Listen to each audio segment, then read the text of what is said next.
Morning Express it is, and welcome back. It's time for us to look at Tech Central, and one area we cannot deny has definitely changed the way we live and the way we look at things, and our perspective is the digital space.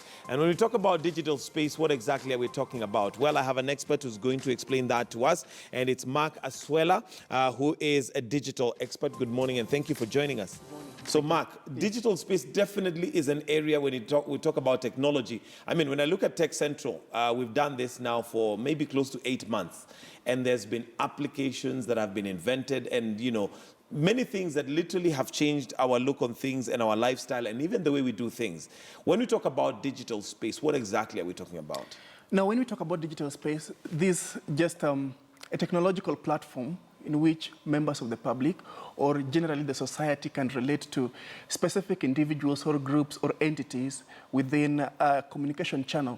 Now remember, for the longest time, the world has been experiencing a number of effects in information communication technology system.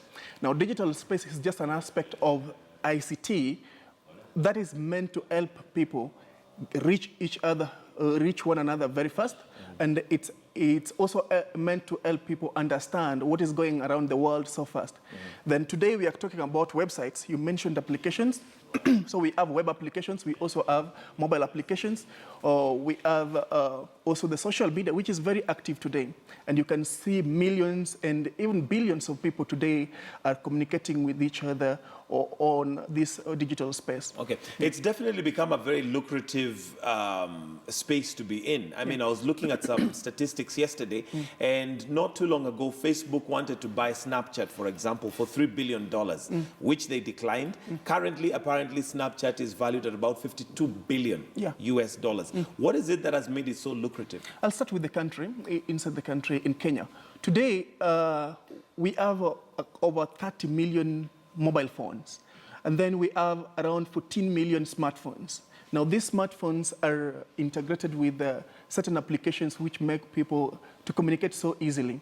And then even if you look at it in terms of the financial institutions in Kenya, then you realize that the digital space in terms of financial applications and the effects of it is so active that no one can ignore just within the country.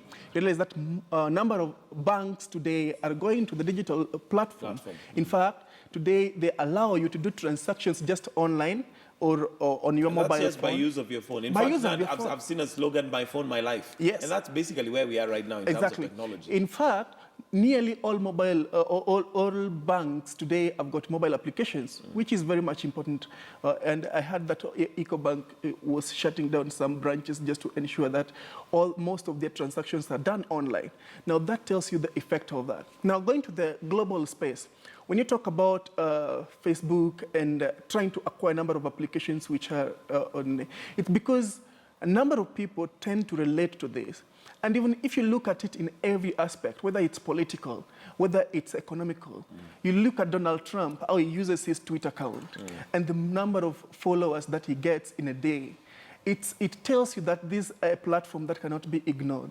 And as such, bigger brands in the world are now looking for people who can develop applications, who can develop new inventions that relate to people so easily to ensure that they capture the bigger digital market. And that comes with a lot of effects in the society.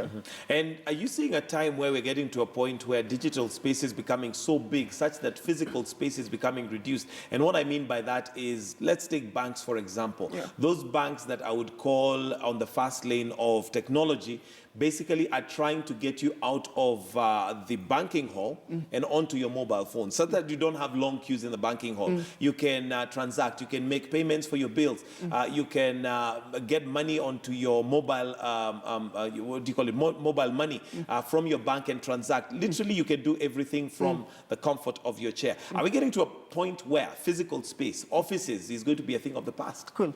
Now, you've talked about banking, but it's not just related to banking alone. But today we have progressive mobile application systems. These are transactional applications that help you to easily carry out orders or place orders or make even make inquiries for certain services across the country.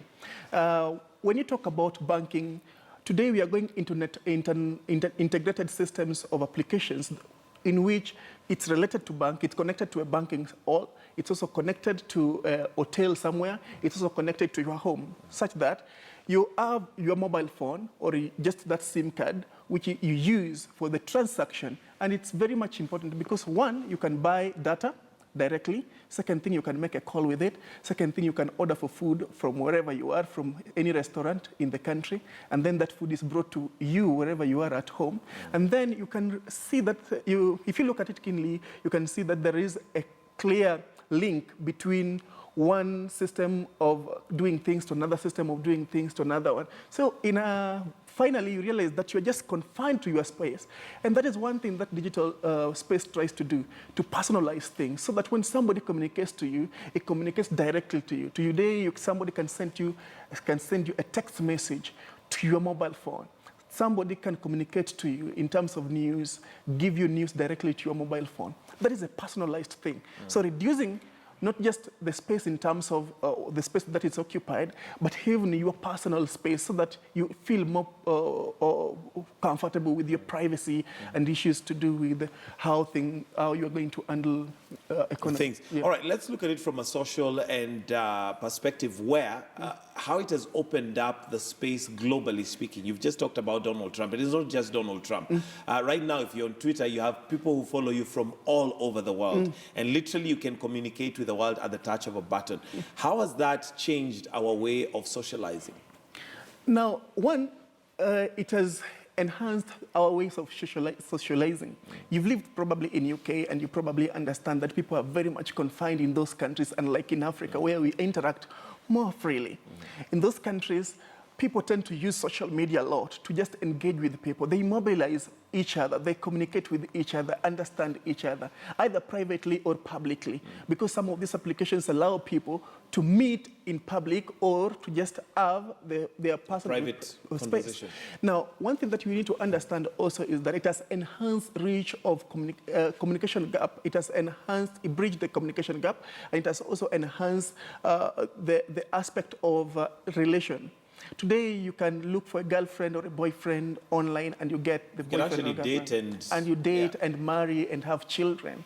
It has changed the society, and it's changing the society very significantly going forward, because some of these things will be much easier than ever before. Because today, if it was to, initially you could search for any girl across the world, but today, if you want a girl who only lives at your neighborhood, it's very much easy to get through some of these applications because they segment individuals. The people who sign up to those applications, segment them, and even give you the specific qualities like how much are they earning, where do they work, and all that, are they Christians, all of that. So you're even able to know somebody's values just from the digital space. Platform. Yeah. Although that could also be misused because, again, I could put values based on what you want to hear, but you have no physical interaction to verify whether those values are actually the values that I ascribe to. Yeah, exactly. Now, one thing that we also need to acknowledge is the fact that people who use digital media or digital technology, it's not 100% accurate. That is one thing that we have to acknowledge. And therefore, you must always approach every issue with a little of question, so that you don't just go into it deeply without necessarily looking at specific details. But one, first, it will enhance your chances of reaching that person. Second thing, with regards to the effect, is also the issue of privacy. Today, we are talking about a world where somebody can easily send or report a case. I'm sure you heard about some lady who transacted at Orange, Kenya, and then placed somebody got the contacts and eventually contacted them. Yeah. Those are very vital issues that people really need to talk about, and necessary laws need to be put in place to ensure that there are checks and balances, especially when dealing with any kind of information online. Okay, and I guess another positive that we could look at it, because we'll also look at the negative, and especially addiction and how to get over it. I'll come to that, and how to mitigate some of those risks. But I think one of the advantages then we can look at, I mean, right now, there's a story that we're looking at in South Africa. I think this was day before yesterday, where two white men literally were harassing the black man, but because of a video that went viral online, that now has become a national debate. Cool. It's very much important. Today, another thing that I need to mention is the fact that people, Facebook say that by 2018, much of their content will be video rather than text. Now, the digital platform keeps changing, and it changes organically. It changes organically such that you don't really need to command it where it goes. Technology will just come and shape things the way they should be. And video is taking over everything. In fact, yesterday, Facebook introduced video chat on the mobile application referred to as WhatsApp, that WhatsApp communication system.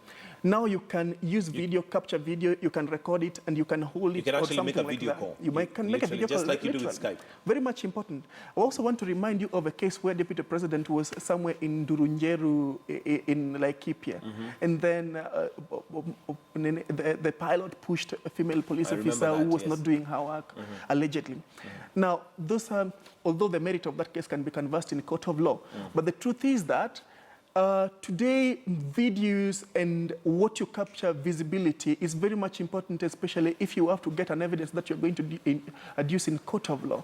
It's also going to call people to action very much. You can see whatever is happening in EOS when a police officer shoots at somebody, whether it's a black or white person, and then somebody captures that video. You can see the impact rather than if it was just reported on TV or somebody or on text. There is no much of. But when you see that evidence, you're agitated, it gives you, it improves your emotional, it improves emotional quotient in terms of reaction and how you're going to handle things in this. So that is very much important when it comes to videos, because videos are going to shape the digital market.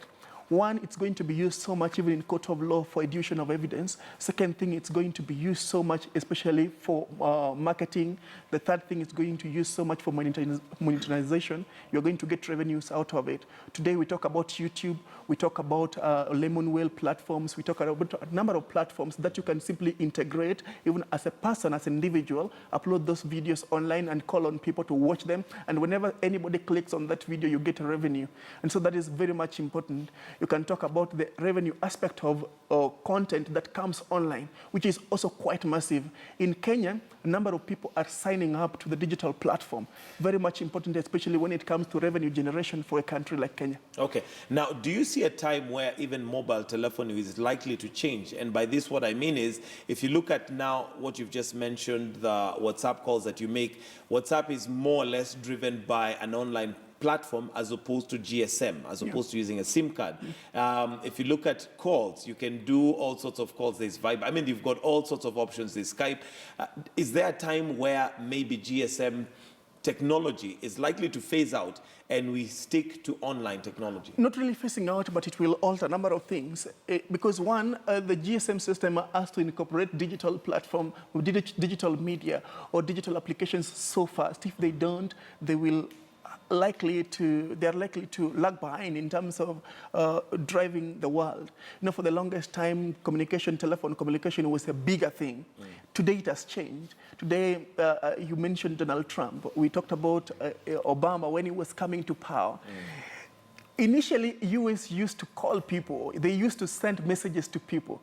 And even when they were going to campaign in certain neighborhoods or counties within the states, they could even make those calls. Today, they form WhatsApp communication groups. Today, they form communication platforms where somebody simply signs up and then mobilize each other, and that is done. So the most important thing that GSM system or companies that deal with GSM systems should look at or think about deeply is how to integrate the digital platform, the social digital platform, into their system, such that it's not just about the normal communication or normal text messaging. But you can look at it, by the way, they have started. If you look at the fact that today we have certain mobile gateway systems which allow people to directly communicate with each other. It's just like in certain kind of text or chats. systems. Yeah. All right, and we'll take a short break from this. We have the head of AMISOM currently giving a speech, so we'd just like to cross over and listen in to that and then get back to Tech Central. Let's take that live feed and listen in. This is not an exercise in futility. The dividends are already there for all to see. To sustain this, we must guarantee the people of Somalia continued strengthening and consolidation of state institutions, including those entrusted with the task of ensuring their security. In fact, the complexity of the reality in Somalia cannot be a business of one individual, one group, one institution. It needs the state. The best way to tackle the problems of Somalia is to consolidate the state with all its institutions so that each institution dedicates itself to specific problems thoroughly, comprehensively. So strengthening the state of Somalia, reinforcing it, is a central preoccupation and concern for AMISOM. The Iran-Middle Shabelle State Formation Conference in Johor, which was backed by IGAD, AMISOM, and other international partners, was concluded in mid-October. Its outcome was the establishment of a new federal state called Irshabelle. Under the 2020 political roadmap, the raising of the pillars of the Federal Republic of Somalia is now completed. The next step of the process will be the formalization of the already constituted 6 interim administrations into fully fledged federal member states, which together form the Federal Republic of Somalia. This will be followed by steps towards the establishment of functional and functioning regional and local governments and structures for enhanced service delivery capacity within each federal state. Despite limited resources, AMISOM is committed to ensuring that Somalia's security institutions are made capable of securing the country when AMISOM troops leave. In the new year, post-electoral process, AMISOM's key priorities include recovery of the remaining territory under Al-Shabaab. This is central to our exit strategy. Thank you very much. So, yes, Fitun. Thank you, Ambassador, for the brief. We will now proceed to questions and answers. I will give the floor to, yes, and then we'll proceed. Thank you. Hi, my name is Catherine Soy from Al Jazeera, and I have 2 questions. One is about the election. How difficult is it, especially now that the elections might be postponed, the presidential election might be postponed again, because the pace is very slow, the deadline has been missed for these legislative elections as well. So how challenging is this going to make your operations? And also, Al-Shabaab has taken a lot of territory where the Ethiopians withdrew from. And my question is, how are you handling that? How stretched are you? And how are you going to regain back those territories that have been taken by Al-Shabaab? Thank you. Thank you very much. Maybe you would like to introduce yourself. Oh, sorry about that. I think I already did. I said my name is Catherine. And that right there is happening right now at the Stanley Hotel. That's Ambassador Francisca Madeira on Somalia peace process. Remember that Kenya extended the closing of the Dadaab camp, which was supposed to happen by the end of this month, but has been extended with 6 months. So, of course, the Ambassador Madeira there giving some direction in terms of what's happening in Somalia. Right here on Morning Express, we were just having our Tech Central session, and we're talking about technology and the digital space. So having that conversation with me is Mark Aswela, who's a digital expert. And we've talked about some of the good things, the gains that we have from the digital space. Let's look at some of the negatives. And those, of course, would be, first of all, attack, which I've read, severally, attack on certain big institutions. And this attack is on a cyber level, where they attack your documents, encrypt them, and then ask you to pay bitcoins. What is that all about? This is about sinister motive, generally in layman's language. But there are certain tools that are used to do this, especially when it comes to the digital space. So this sinister motive is orchestrated by people who are out to gain money wrongfully from people who are vulnerable. And so it's very much important to ensure that as you implement digital technology in your company or wherever you are, or even signing up for that account, we need to ensure that you understand the policies and you understand the issues that come with putting the infrastructure or the technology up for use. Now, I want to tell you that, I want to go back a little. You need to understand that initially across the world, people would bully each other physically. You can remember across the world, people would meet you, or if you wronged them, they could bully you physically or tell you wrong things, one-on-one. But today, they simply need to write some blog somewhere, tarnish your name, it goes viral, and after going viral, it will be very difficult for you to recover. And especially when millions of people have read the same thing and you want to try and explain yourself to millions of people, it's not possible. But the one thing that you need to understand is that the government should put in place necessary policies, necessary agendas, and this should be driven by the concerned ministry, so that when people are signing up for these activities, or whenever somebody develops a malware that fetches intellectual property that belongs to somebody, there should be repercussions.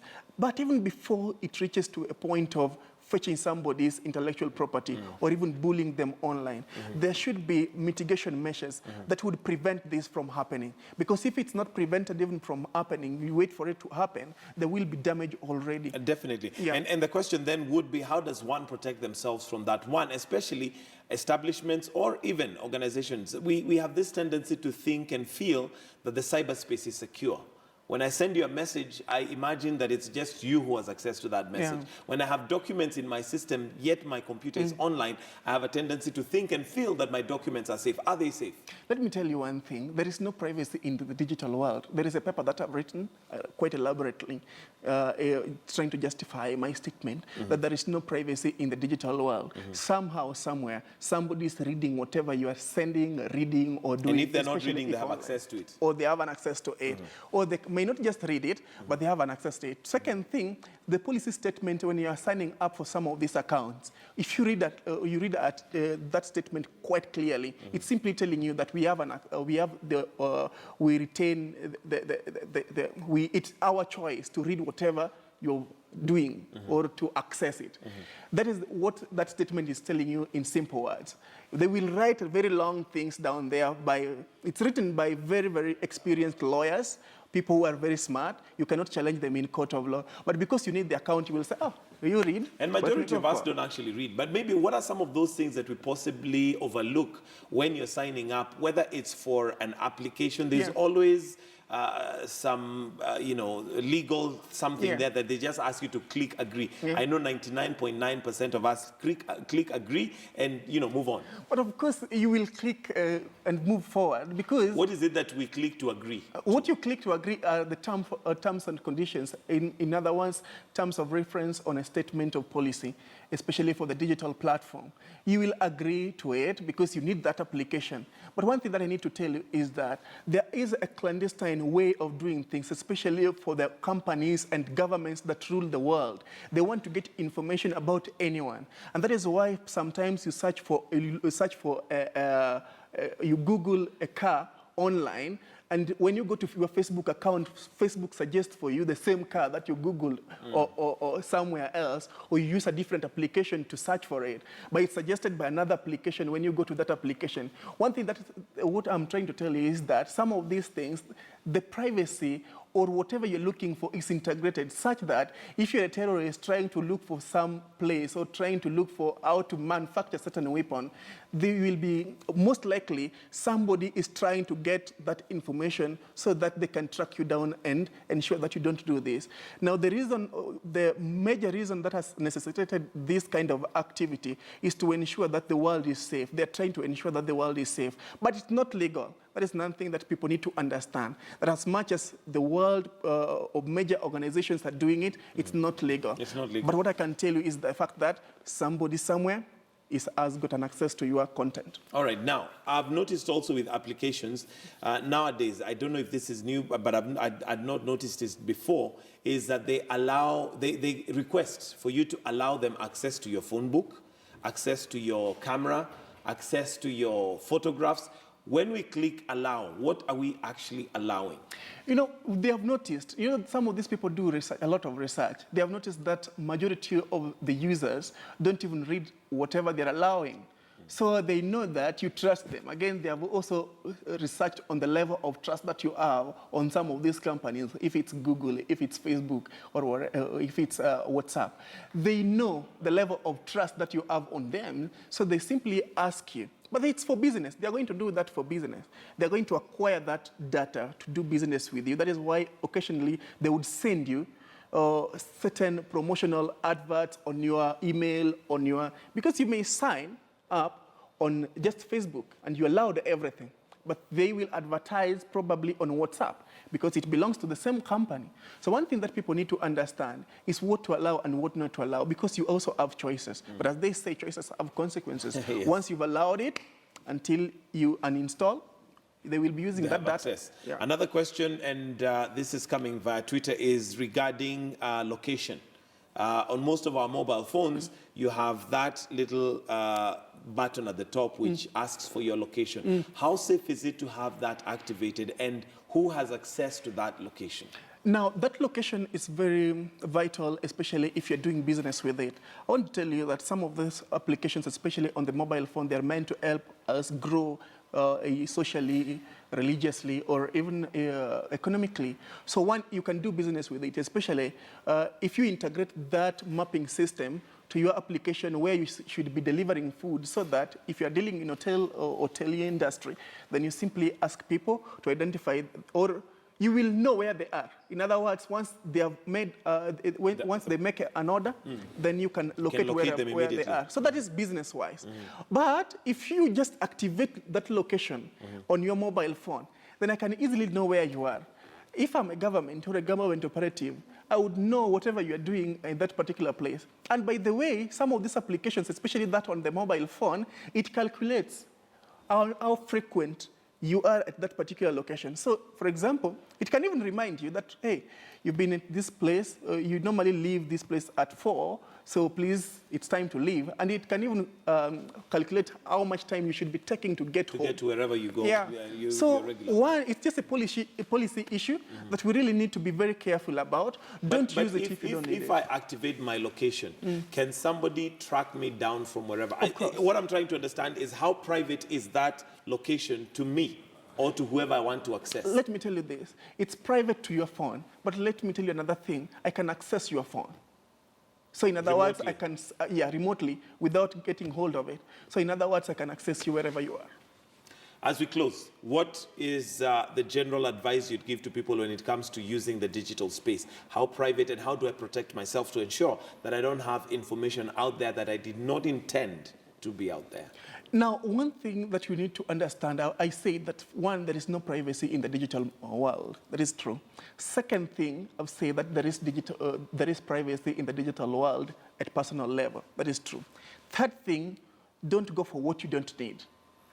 If you don't need certain things, don't just accept. There are many things, especially when you activate your internet, there are many things that will come to your browser requesting for you to just agree. And there are many things like you've won millions and all that. If you didn't participate in anything, ignore.